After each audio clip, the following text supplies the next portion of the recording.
मोदी और मुसलमान को लेकर जितने मुंह उतनी बातें आज से नहीं सालों से होती आई। और वक्फ कानून को लेकर आए पीएम मोदी तो फिर वही नैरेटिव गढ़ा जा रहा है कि मोदी मुसलमानों के खिलाफ है।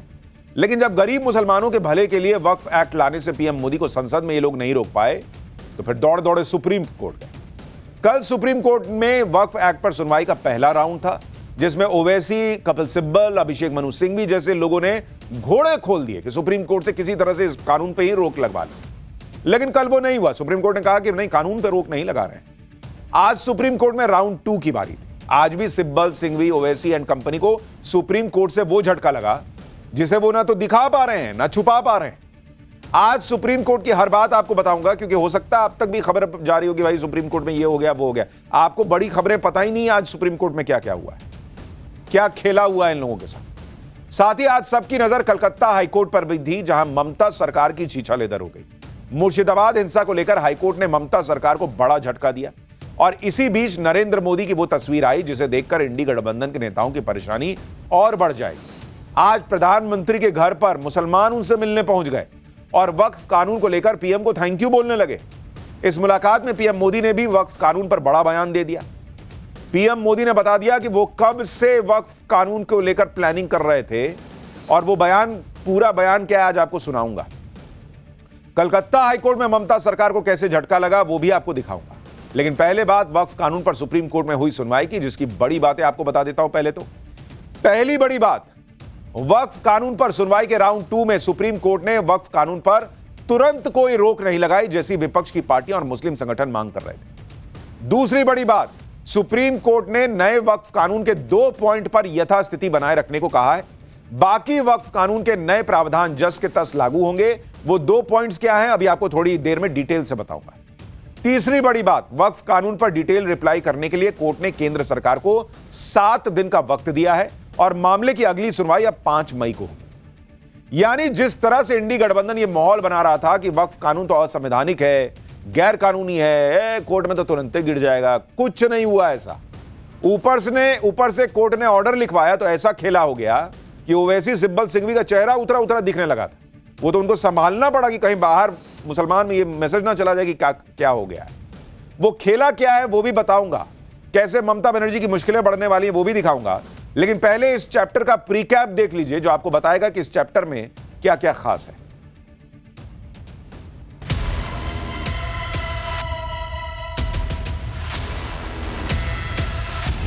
हम उसकी आज भी मुखालिफत कर रहे हैं और कल भी अपोज करते रहेंगे। ये कानून कहीं ना कहीं संविधान के खिलाफ बना है। कोई भी प्रॉपर्टी एक्वायर की और रेवेन्यू रिकॉर्ड में गवर्नमेंट का आ गया तो क्या वो चीज़ थोड़ी ना खत्म हो जाएगी। जगन्नाथ टेम्पल का, माता वैष्णो देवी का, तिरुपति का, काशी विश्वनाथ का, सिर्फ उसी समुदाय, उसी धार्मिक वर्ग के लोग ही उसका संचालन कर सकते हैं। प्रधानमंत्री मोदी का लाया नया वक्फ कानून इंडी गठबंधन की आंखों में चुभ रहा है, क्योंकि अगर मुसलमानों में यह मैसेज चला गया कि पीएम मोदी ने उनकी भलाई के लिए कितना बड़ा काम किया है तो फिर इंडी गठबंधन की राजनीति की दुकान ही बंद हो जाएगी। इसलिए वक्फ कानून के विरोध में सुप्रीम कोर्ट में कानूनी लड़ाई लड़ी जा रही है और इस लड़ाई में अभी 7 दिन का ब्रेक लग गया है। यह ब्रेक सुप्रीम कोर्ट ने लगाया। आज वक्फ कानून पर सुनवाई के दौरान क्या क्या हुआ पहले उसकी डिटेल बता देता हूं। दरअसल आज कोर्ट में केंद्र सरकार की तरफ से पेश हुए सॉलिसिटर जनरल तुषार मेहता ने वक्फ कानून पर रोक लगाने का कड़ा विरोध किया। सॉलिसिटर जनरल ने कहा कि यह कानून बहुत विचार विमर्श के बाद संसद से पास हुआ है। भाई, सरकार का पक्ष सुने बिना इस पर कोई रोक लगाना ठीक नहीं है। सॉलिसिटर जनरल को यह कड़ा विरोध इसलिए जताना पड़ा क्योंकि बुधवार को सुनवाई करते सुप्रीम कोर्ट ने संपत्तियों को डी नोटिफाई करने की ताकत और वक्फ काउंसिल बोर्ड में गैर मुसलमानों की नियुक्ति पर सवाल उठा दिए थे।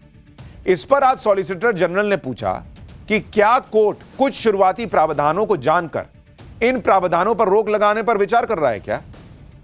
सरकार के वकील ने कहा कि अगर आप इन प्रावधानों पर रोक लगाते हैं तो यह एक रेयर मामला होगा। ऐसा बार बार नहीं होता कि भाई संविधान से पास हो कानून और आप 4 बातें सुने उसकी, पढ़े उसकी और उस पर आप रोक लगाते। तो सरकार की तरफ से वकील ने याद दिलाया कि यह बहुत रेयर मामला होगा कि आप ऐसा कर रहे हैं। आमतौर पर ऐसा नहीं होता। सॉलिसिटर जनरल ने बताया कि सरकार को कई पक्षों की तरफ से पुराने कानून की खामियों की शिकायतें मिली थी, जिसके बाद कानून लाया गया है। सरकार के वकील ने कहा कि कुछ मामलों में तो प्राइवेट प्रॉपर्टी को ही वक्फ संपत्ति घोषित कर दिया गया। यह भी तर्क दिया गया कानून के खिलाफ कुछ याचिकाएं तो राष्ट्रपति की मंजूरी से पहले ही डाल दी गई थी और बेंच ने उसे तुरंत स्वीकार भी कर लिया। इन दलीलों के बीच कोर्ट की तरफ से कहा गया कि हम अभी इस मामले में आखिरी फैसला नहीं ले रहे हैं। राज्य सरकारों की तरफ से पेश हुए सीनियर वकील राकेश द्विवेदी ने भी कहा कि अगर कोर्ट एक हफ्ते तक कोई अंतरिम आदेश नहीं पारित करेगा तो आसमान नहीं टूट पड़ेगा। यानी नरेंद्र मोदी सरकार के तरफ से जो वकील पेश हुए, राज्यों की तरफ से जो वकील पेश हुए, उन्होंने सुप्रीम कोर्ट को याद दिलाया, बहुत स्ट्रांगली याद दिलाया कि भाई इस देश की जनता नेताओं को चुनकर भेजती है कानून बनाने के लिए, उनका काम करने के लिए।